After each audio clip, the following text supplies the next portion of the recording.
In diesem Airbrush-Tutorial zeige ich euch, wie ihr Vampirzähne in Chrom sprüht. Hallo, mein Name ist Anja von Airbrush Genial. Genial einfach. Los geht's! Und schon sind wir mittendrin. Ich habe jetzt meine Vorzeichnung hier. Hier ziehe ich jetzt auch noch mal ein paar Linien nach, nachdem ich den überschüssigen Graphitstaub wegradiert habe mit meinem Knetradierer. Und jetzt geht es einmal nochmal los, die Konturen, die Outlines festzuhalten, damit ich auch weiß, wo ich gleich entlang sprühe. Ich arbeite hier auf einem DIN A3-Karton auf einem Artboard. Die Eigenschaften hier sind besonders gut beim Kratzen bzw. beim Radieren. Da geht nicht die Kartonfläche direkt kaputt. Deshalb habe ich mich auch dafür entschieden. Bei diesem Werk zeige ich euch zwei Techniken. Einmal mit fein säuberlich abkleben, das seht ihr jetzt hier. Ne? Und ja, bleibt dran, dann seht ihr gleich auch die zweite Technik. Auf jeden Fall habe ich jetzt hier das Sensitive Teserband genommen, was auch nicht, ja, sag ich mal, sehr intensiv klebt auf dem Artboard, ja, und leicht wieder zu lösen ist. Zum Radieren verwende ich zwei Radierer, einmal den Faber-Castell Radierstift mit der rosafarbenen Seite und einmal den Tombow Zero Eraser. Ich verwende hier drei Farben, einmal das Schminke Schwarz und das Brasilbraun und Indisch Gelb gemischt. Das Schminke Schwarz habe ich mit 3 Tropfen Wasser und 1 Tropfen Farbe verdünnt und das Indisch Gelb mit dem Brasilbraun habe ich jeweils 1:1 gemischt. Das heißt 1 Tropfen Brasilbraun, 1 Tropfen Indisch Gelb und 3 Tropfen Wasser. Zudem nutze ich 2 Airbrush-Pistolen. Einmal für größere Flächen die Torrigon mit 0,3er Düse und einmal für kleinere Flächen und für filigranere Arbeiten die Micron, die Customer. Und bevor ich das vergesse, die Micron hat eine 0,23er Düse. Da ist natürlich jetzt auch ein bisschen Achtung bzw. Vorsicht geboten, ne, weil die setze ich auch leicht zu, weil das ja eine sehr filigrane Düse ist. Das heißt, die Farbe muss auch ordentlich durchgerüttelt werden. Und da habe ich direkt eine neue Errungenschaft mit euch zu teilen. Das finde ich total cool, dass ich mir das geholt habe. Einer hat von euch ja mal in den Kommentaren geschrieben, hier auf diesem Kanal, dass er so einen Farbrüttler nutzt. Und ich habe mir tatsächlich jetzt auch einen gegönnt. Und was soll ich sagen, das ist echt ein super Teil und spart viel Zeit. Ja, jetzt habe ich das hier auch demaskiert, hier diesen kleinen Fangzahn, und jetzt geht es weiter mit einem Beispielzahn, ne, mit derselben Technik nochmal. Da wollte ich euch das jetzt nochmal zeigen. Ich klebe nicht bewusst das komplette Bild ab, sondern immer nur den Bildteil sozusagen und lege dann auch noch lose Blätter drüber. Und da ich auf einer Magnettafel arbeite, kann ich dies mit den Magneten eben fixieren. Das ist ganz gut. Wenn ihr so arbeitet und tatsächlich die einzelnen Elemente des Werks ausschneidet, dann achtet bitte darauf, ne, weil ich mache das nicht immer, muss ich dazu sagen, ja, dass ihr nicht in den Karton schneidet, also wirklich nur kurz die Oberfläche ankratzt, ganz leicht, ja, sonst habt ihr wirklich leichte Spuren vom Skalpell und das will man nicht haben, das sieht einfach blöd aus, ja. Das heißt also mit Gefühl arbeiten. Ganz viel Gefühl. Und was soll ich sagen? Mein Gefühl ist manchmal kaputt. Ne? Also wenn ich hier auf dem Karton arbeite, dann habe ich schon die ein oder andere Strieme. Aber wenn ihr dran bleibt, dann verrate ich euch gleich einmal das Ergebnis, wie ihr das eben wieder glatt bügeln könnt, im wahrsten Sinne des Wortes. Keine Sorge, ihr geht nicht mit dem Bügeleisen dran. Ja, und wie ihr merkt, habe ich jetzt die Technik geändert von der Freihandtechnik beziehungsweise zur Freihandtechnik. Ja, vorher habe ich die Schablone genutzt und jetzt nutze ich einmal ja, das freie Brushen mit Hilfe einer losen Schablone. Also so ein kleines Kurvenlineal habe ich hier. Und jetzt arbeite ich mich von Zahn zu Zahn durch, genau, Schritt für Schritt, und den überschüssigen Radiernebel oder Sprühnebel, den radiere ich hier auch dann direkt flott aus, damit das jetzt nicht schmuddelig später wirkt, und gehe da Schritt für Schritt, Zahn für Zahn weiter. Ich versuche möglichst auch immer den weichen Radierer, den Radierstift von Faber-Castell zu nutzen, da der eben schon zur Oberfläche bzw. zur Kartonoberfläche eben ist. Das Video seht ihr in 10-facher Geschwindigkeit wieder. Ja, ich wollte euch jetzt hier nicht unnötig langweilen. Einige Sachen werde ich auch ein bisschen raussparen hier, wie Hintergrund einschwärzen und ganz am Anfang das Übertragen. Wenn ihr dazu Hilfestellung benötigt, dann schaut euch auf diesem Kanal um. Hier gibt es zahlreiche Videos, wo ich das auch zeige, wie ihr das Bild übertragen könnt. Chrom lebt hier von scharfen, akkuraten Kanten, deshalb bearbeite ich jetzt hier auch noch zusätzlich eben mit dieser Schablone, damit die Kanten besonders scharf werden. Zwischendurch übersprühe ich die Kanten allerdings noch, ja, damit die jetzt auch mal ein bisschen wieder weicher werden, ja, aber es darf nicht zu weich werden, dann sieht es nicht aus. Es muss wirklich schon eine akkurate Kante sein jeweils. Bei Chrom ist das ja so, dass ihr da sehr harte Reflexionen habt. Ja, hier seht ihr das. Ich gehe auch immer relativ dicht dran zum Maluntergrund, es sei denn, ich sprühe einen Verlauf. Aber hier arbeite ich sehr häufig dicht dran am Maluntergrund, weil das einfach sehr, sehr feine Linien sind, die ich sprühen muss. Ja, und dann zwischendurch immer wieder radieren, die Flexionen ausradieren, den Sprühnebel wieder ausradieren, damit das auch alles schick aussieht.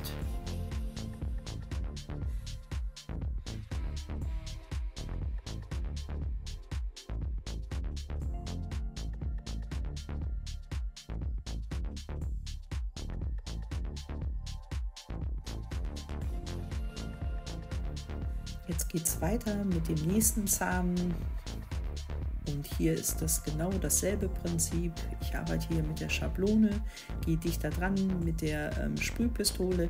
Hierfür nehme ich auch tatsächlich die kleinere Sprühpistole, also mit 0,23er Düse, die Mikron ist das. Da kann man besonders feine Linien sprühen, seht ihr ja auch hier, und auch feine Verläufe. Diesmal habe ich auch keinen Haftungsvermittler im Farbgemisch drin, das heißt, Radieren geht auch einfacher, ja, als wenn ihr jetzt Medium oder irgendwas anderes als Grundierung noch drin habt. Dann geht das natürlich schwieriger, wenn die Farbe durchgetrocknet ist, eben runter zu radieren. Und das habe ich jetzt diesmal nicht, ja, das ist das Gute. Das Einzige, was jetzt hier eben ist, ja, die schwarze Farbe, die ist sehr hoch pigmentiert, und da muss ich mich doch das eine oder andere Mal natürlich anstrengen, den Farbnebel da wieder runter zu bekommen. Das seht ihr aber auch jetzt hier unten, genau da, wo ich jetzt gerade sprühe, ne, da ist ja auch ein bisschen Farbnebel daneben gegangen. Aber das kann man alles wieder korrigieren, weil das wird sowieso da auch in diesem Bereich ein bisschen dunkler von der Zungenpartie her. Das seht ihr aber gleich. Wie ihr wisst, arbeite ich ja gerne vorzugsweise mit Handschuhen. Ne? Das ist mir letztes Mal auch ein Fauxpas passiert. Also auf meinem Handschuh war leider ein bisschen Farbe drauf. Dann bin ich einmal übers Bild gegangen mit dem Handschuh. Dann könnt ihr euch vorstellen, was passiert ist. Ne? Das war natürlich sehr ärgerlich. Deshalb, wenn ihr mit schwarzen Handschuhen arbeitet, achtet auch einmal darauf, ne, dass nicht unnötig Farbe auf dem Handschuh ist. Wäre sonst blöd fürs Werk. Ansonsten sind die Handschuhe natürlich super, weil ich arbeite hier komplett fettfrei in Anführungsstrichen. Ja, das heißt, ich habe keine unnötigen Fingerabdrücke auf dem Maluntergrund und vor allen Dingen, wenn ich jetzt hier ein bisschen Radiermist entfernen möchte und ich habe meinen Zeichenbesen mal nicht in der Nähe, dann kann ich das auch schnell mit dem Handschuh machen. Voraussetzung ist natürlich, dass er sauber ist. Ja, die oberste Zahnreihe steht auch jetzt fast. Es geht noch ein bisschen weiter, ja. Aber dafür geht es ja auch hier relativ flott. Auch mit der Schablone ist das ganz gut. Und wir arbeiten uns einfach zur nächsten Zahnreihe weiter. Gott sei Dank hat er auch nur 2 Zahnreihen. Ihr wisst ja, ich halte meine Airbrush-Pistole ein bisschen schräg, um zu sprühen, damit ich auch sehe, ob die überhaupt sprüht, ne? Dementsprechend und wohin ich denn sprühe, das klappt ganz gut bei der Technik, weil viele sagen, ja, bitte sprüht senkrecht zum Maluntergrund und wie gesagt, ich halte hier ein bisschen schräg. Hier bei der Schablonentechnik, also wenn ihr mit der Schablone arbeitet, schaut möglichst, weil das mache ich jetzt hier tatsächlich auch nicht, aber schaut möglichst, dass ihr wirklich doch senkrecht zum Maluntergrund dann seid. Zumindest wenn ihr mit der Schablone eben arbeitet, vor allem mit einer losen Schablone. Denn wenn ihr das nicht so macht, dann kann das durchaus sein, dass der Farbnebel unter die Schablone wandert. Und das wollen wir ja natürlich nicht. Ja, und hier verwende ich auch nur eine Farbe, also das Schminke Schwarz. Das heißt, mit 1 Tropfen Farbe verwende ich das in 3 Tropfen Wasser gemischt, ohne Medium. Ja.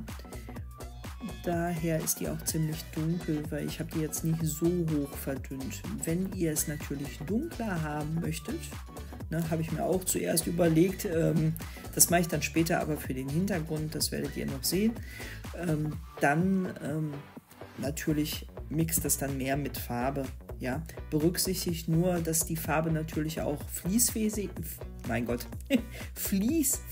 sein muss. Ja, wenn die Farbe nicht fließfähig ist, dann kann das natürlich sein, dass die Pistole verstopft. Und das wollen wir natürlich wieder vermeiden, dass wir wieder diese blöden Spinnenbeinchen haben. Ja, und weiter geht es jetzt hier mit den Zahnzwischenräumen. Die sind ja besonders dunkel. Die reflektieren gleich aber auch noch ein bisschen in Rot. Das werde ich dann jetzt auch gleich nochmal dementsprechend anpassen, weil die Lippen werde ich rot sprühen auf jeden Fall. So ein schönes Brillantrot von Schminke, was ich dann gleich verwenden werde. Jetzt wollte ich noch euch den Geheimtrick verraten, falls ihr mal mit dem Skalpell auf dem Karton zu fest gedrückt habt, dann nehmt ihr bitte vom Maskierfilm die Folie, legt die auf die betroffene Stelle und dann nehmt ihr ein Falzbein oder ein Stück Holz, wie auch immer, und reibt da einmal flott drüber. Und wie ihr seht, wird das wieder total glatt sein.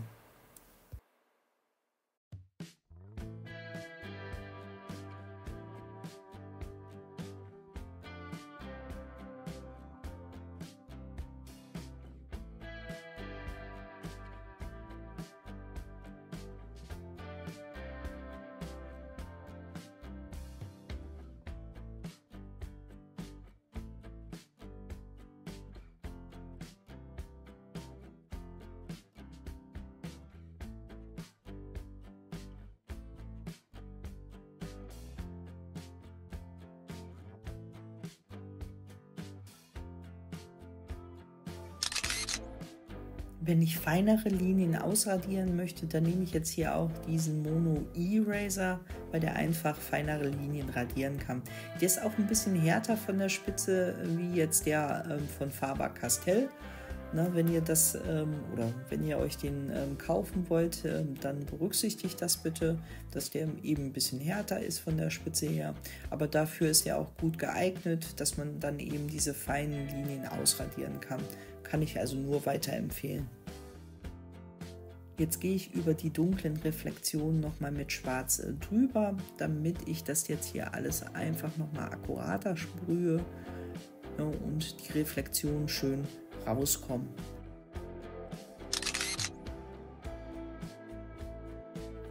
Hier die Kante vom Eckzahn, die habe ich jetzt ein bisschen ausradiert und dann wieder drüber gesprüht, weil die verschwindet so ein wenig im Dunkeln. Und das ist ein ganz cooler Effekt, wenn man das zuerst ausradiert. Würde man das jetzt so stehen lassen, wäre das einfach zu hell. Daher einfach nochmal übersprühen und dann sieht das so aus, als wäre der Zahn im Verborgenen. Alle Materialien verlinke ich euch wieder in der Infobeschreibung. Es handelt sich dabei um Affiliate-Links. Also wenn ihr darüber bestellt, unterstützt ihr meine Arbeit und meinen Kanal. Ich freue mich darüber und ihr habt dadurch keinerlei finanziellen Nachteil. Vielen Dank dafür, für diejenigen, die das zahlreich machen. Und jetzt nochmal Werbung in eigener Sache. Wenn euch das Video bis hierhin gefallen hat und ihr möchtet weiter solche Videos haben, dann abonniert auf jeden Fall den Kanal. Wir gehen stark auf die 800 zu. Heute Morgen habe ich reingeschaut und es fehlt nur noch ein Abonnent. Also wer möchte die 800 knacken? Ich auf jeden Fall. Vielen Dank dafür. Und wer hätte es gedacht, wir sind jetzt bei der zweiten Zahnreihe und hier ist dasselbe Prinzip wie oben auch.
Ja, und jetzt kommt mehr Farbe ins Spiel und hier habe ich das Gemisch genommen Indisch Gelb, ein Tropfen und ein Tropfen Brasilbraun und dazu 3 bis 6 Wasser habe ich verwendet. Wenn jetzt hier ein bisschen Sprühnebel, wie gesagt, drüber geht, das ist nicht schlimm. Auf jeden Fall kommt da ja noch eine andere Farbe drüber und hier wird das ja im Hintergrund, beziehungsweise die Lippen werden ja rot gesprüht, also ist das überhaupt kein Thema in diesem Sinne und vor allem an der Kante der Lippe wird es ein bisschen dunkler dargestellt. Jetzt mache ich hier gerade noch die roten Reflexionen, da habe ich das Gemisch genommen, das was ich euch vorher gesagt habe, mit Brillantrot ein Tropfen.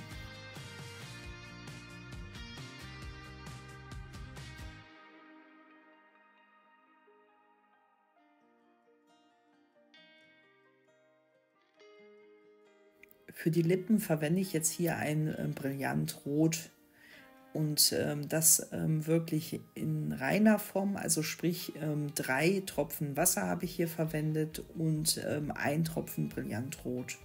Deshalb wird das jetzt hier auch so schön knallig. Ja, hier habe ich, wie ihr seht, auch ein bisschen geschmiert. Die Schablone war nicht sauber. Also dasselbe, was mir jetzt mit dem Handschuh eben passiert ist, ist mir jetzt mit der Schablone passiert. Also, das heißt immer die Schablone zwischendurch ein bisschen reinigen oder zumindest abtupfen mit einem Küchentuch.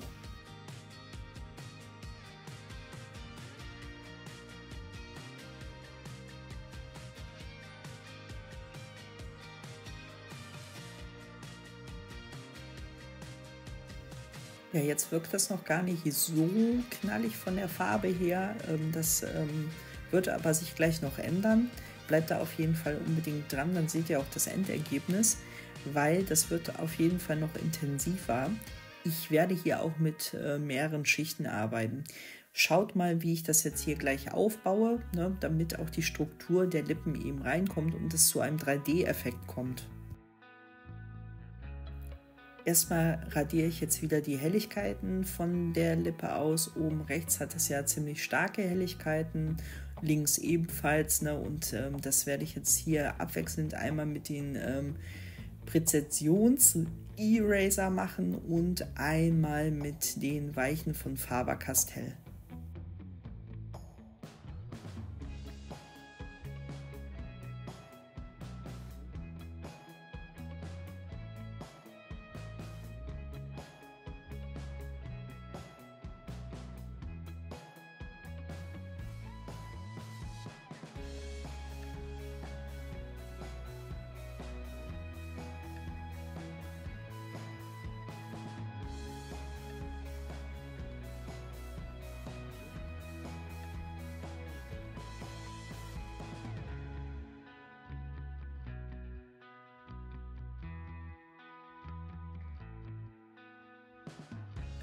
Nachdem ich jetzt ausradiert habe, übersprühe ich das Ganze jetzt wieder, damit es wieder eine zusammenhängende Figur gibt, bzw. Fläche gibt.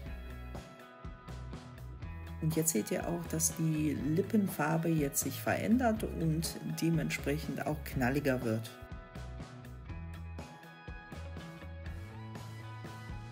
Für die Zunge habe ich jetzt auch Brillantrot genommen, aber mit einem Tropfen Schwarz gemischt. Zumindest für den hinteren Teil der Zunge.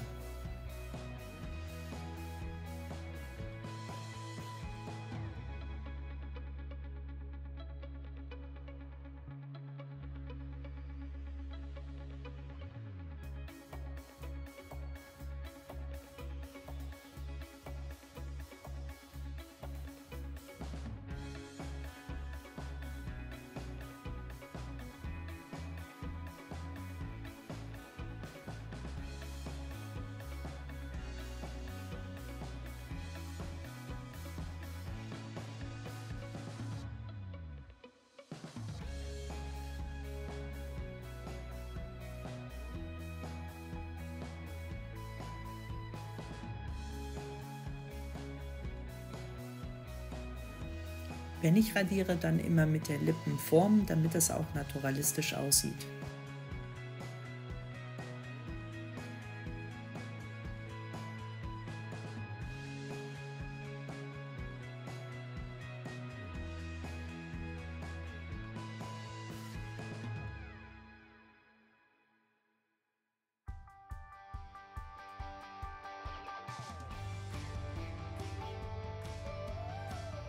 Und jetzt sind wir auch schon am Ende. Wenn ihr noch immer nicht genug habt mit der Airbrush-Technik, dann schaut euch unbedingt hier die weiteren Tierporträts an. Viel Spaß dabei, bis gleich, ciao!